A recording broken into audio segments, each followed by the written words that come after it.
Hey everyone and welcome back to my channel. Today I wanted to film my January wrap-up because yes, we have already finished the first month of 2022 and as always, time flies like crazy. So first off, I wanted to let you know that from my winter TBR that I uploaded as a separate video, I read exactly 0 books in January because I had still a massive library TBR that I wanted to finish from last year. So that took up basically all of my reading in January. So from that library TBR, I actually managed to read 5 books. So let's get through those. So the first book I finished in 2022 was The Last Smile in Sunder City. I had to return it to the library already, so I don't have a copy here to show you. This is written by Arnold and it is a fantasy, but more of a lighter fantasy that also crosses over into like crime and mystery. So definitely a little bit of a different setup than like your usual high fantasy. So in this book you're following a character. He is human and he's basically like a private detective. He gets hired to go and find a vampire who was teaching at a school but now has gone missing. And in this world there are a ton of magical beings, for example vampires, but all of the magic is gone. So these magical beings are all suffering in some way because their bodies can't really cope with the magic being gone from this world. And the reason why magic is gone is obviously humans. So the main character as a human feels the need to now help these magical creatures. He thinks that, you know, humans don't deserve help and also don't really need help anymore because they basically got what they wanted. And so he goes looking for this vampire, and at the same time we also learn about his backstory and the role he played in the magic being gone. So we have this basic mystery, but we also get a lot of throwbacks into his past and what kind of person he was when he was younger and how all the things that happened since then makes him a little bit of a, you know, character that is basically run out of his luck. And I do really enjoy these kind of more noir crime stories, and especially with the fantasy setting, I thought it was super fun. I really flew through this book. I had a great time. It was very entertaining, and I was definitely happy to start the year out with a more fun book because, as you may know, at the end of 2021 my cat passed away, so I'm kind of still grieving and you know, life is just stressful, and I feel like one source of joy and relaxation in my life has gone. So yeah, I could really use that, and in the end I decided to give this book 4 stars. Then the next book I finished was The Gravity of Us by Phil Stamper. I also had to return that book already, so I don't have the physical copy here anymore. But this book is a male-male YA romance. So we have 2 boys falling in love, and the backdrop is very interesting in my opinion because it follows this reality TV show that surrounds astronauts that are preparing to go to Mars. And we have our main character who is a streamer, so he does news streams in New York City, and his father has applied to be one of those astronauts set to go to Mars, and he didn't really ask his family how they would feel about it, and now they have to kind of live with his decision. And basically the whole family has to move to Houston, Texas, where all of the astronaut families live, and the parents who want to be the astronauts are getting trained there. And the rest of the families just basically exist and are part of this reality TV show. And I really enjoyed it. I felt like it had like some Hunger Games vibes just because you have these like astronauts who are super skilled and very well educated, but they are put in this like reality TV show that focuses on like drama. So it does feel very weird, and the main character is trying to kind of break through that with his own like social media usage and his streams.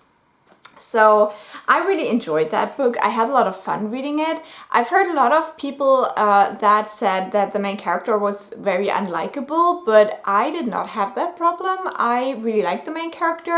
I thought that his decision making was easy to understand, and I also really liked the love interest, who is a black boy, and his mom is also one of the astronauts, and he's struggling with mental health. He also was an athlete, but he's not doing sports anymore because of his mental health, and he's just basically trying to figure out what to do, but at the same time he doesn't take things too seriously, which is something that the main character definitely struggles with, because he has like very set plans and he doesn't like it when his plans don't work out. So that's why he's so frustrated with the move to Houston, because he obviously had never planned for that.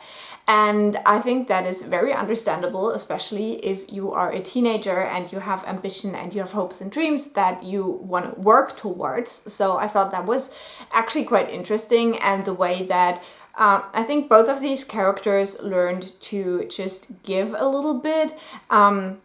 Not that one way or the other was correct, but that maybe, you know, the middle of the road would be perfect. So they were kind of working towards that. The character that mainly frustrated me in this was the dad of the main character. For the first half of the book, I constantly wanted to slap him because he was so unappreciative.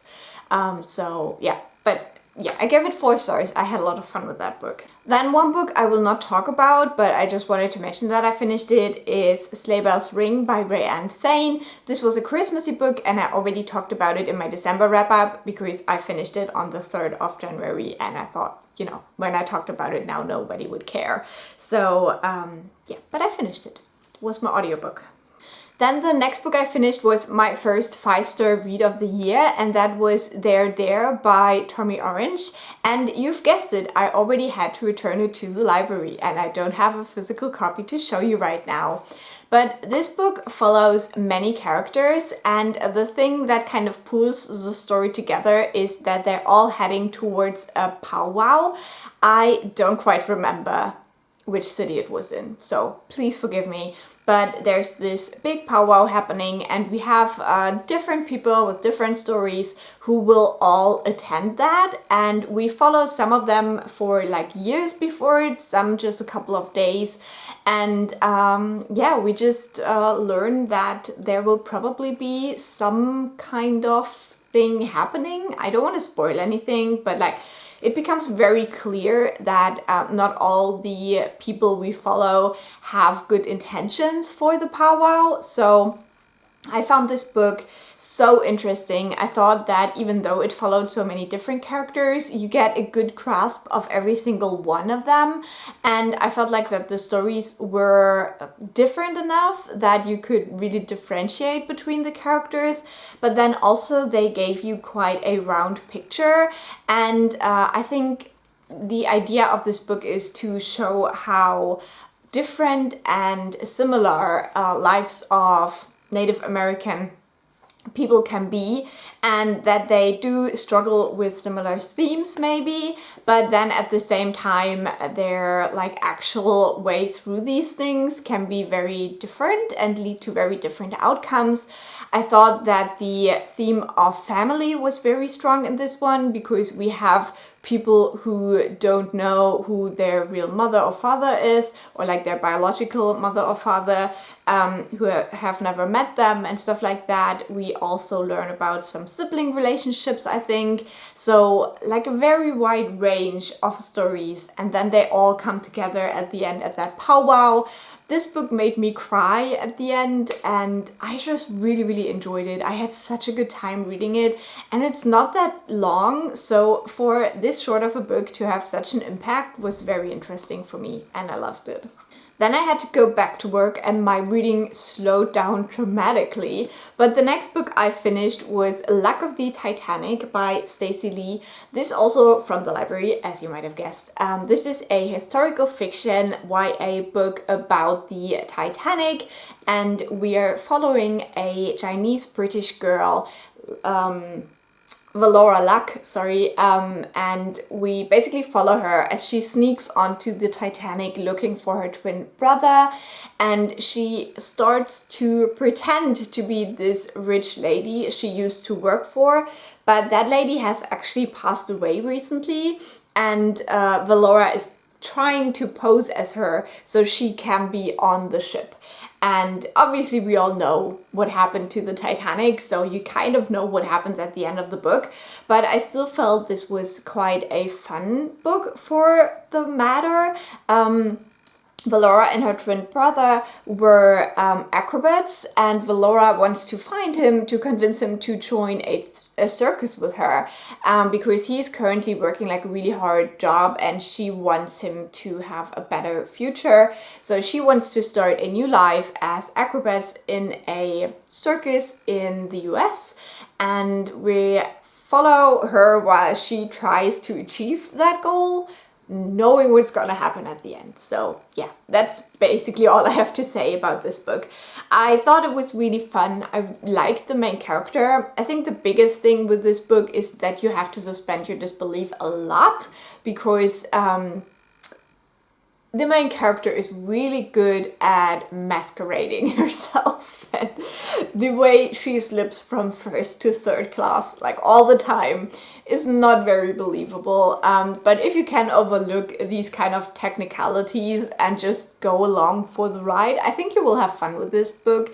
And it definitely has a good message at its core. It definitely delves into family and sibling dynamics. It kind of covers the way that this relationship of their parents worked, because the mom was British and the father was Chinese, and all the things that the mother gave up for the father, and not just because he was Chinese, but basically because of the way he viewed the world and the way he sought success, basically. So I thought that there was definitely something in here as well.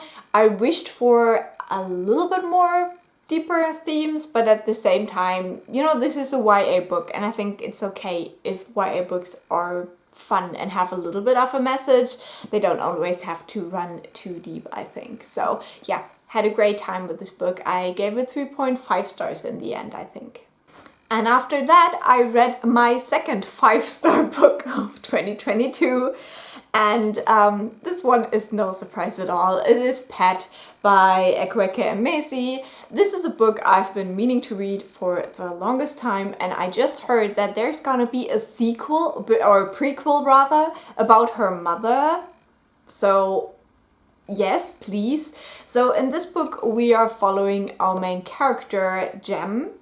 And Gem is a trans girl, and she lives in this utopian world where there is no more monsters. And no more monsters basically means no more oppressors. This city of Lucille has been transformed. There has been a kind of revolution where the people in power and the oppressors were driven out, and now there's just a utopian world in Lucille. And so the children in this world are taught that there's no more monsters, and Gem is actually of the generation who never lived in a world with monsters, so only their parents really know what that was like. And so her mom is a painter, and one day her painting comes to life after Gem accidentally bled on it because she cut herself, and this painting comes to life and tells Gem to call her Pet. No, to call him it. I don't know what pronoun Pet uses. I think it. To call it Pet, and that it was there to hunt a monster. And I loved this book. It was fantastic. I think everything about this book was great. That's why I gave it 5 stars. I think that Jem is a fantastic main character. She's caring, but she's also strong-willed, and she reflects on the world in a very interesting way. I must say that from the cover, I always thought that she was much younger than she is in the book. I think she's already like 16, and I always thought that this is a middle grade, but it's more of a young adult. Yeah, I loved Pat. I loved Jem, and I loved the way she viewed the world and she reflected on the world. But I also loved Pat, because Pat is this being that you're not really sure what the hell it is, but it gets kind of revealed at the end. And I loved just the way they interacted with each other. I can't speak English today, with one another. And yeah, I felt like they had like these really deep conversations, and it was just great. And at the same time, this was really thrilling, because you wanted to know who the monster is and what they're doing and whether Pat will be able to stop them. So this book is not only a very great reflection on what monsters are and what a world without monsters could look like, and if we could ever achieve a world like that, but it also is like thrilling, and you just want to keep reading because you have this mystery at the core of the monster. And I think this book also deals with the side of the victim really well, the way it is portrayed, the kind of boundaries that Jem is not ready to cross with Pat. Yeah, just amazing. It was amazing. This book is so amazing. So this definitely was not my last Akwaeke Emezi book. I'm so excited for their further work, and I'm glad I read this book. So that was the 5 books of my library TBR that I read, and the 6 books that I started the year off with. I'm very happy with reading 6 books, especially since I was listening to a super long audiobook in January, and I just finished it now at the beginning of February. So it was almost 7 books in that way. So yeah, I'm just very happy, even though I did not start on my actual TBR yet. But I think I already found some gems here, and I'm just so glad to have the time to read and to relax and stuff like that. So I hope you enjoyed this video. If you did, leave a like or nice comment. I always appreciate those, especially if you let me know if you've read any of these books and what you thought of them. And I will talk to you soon. Bye!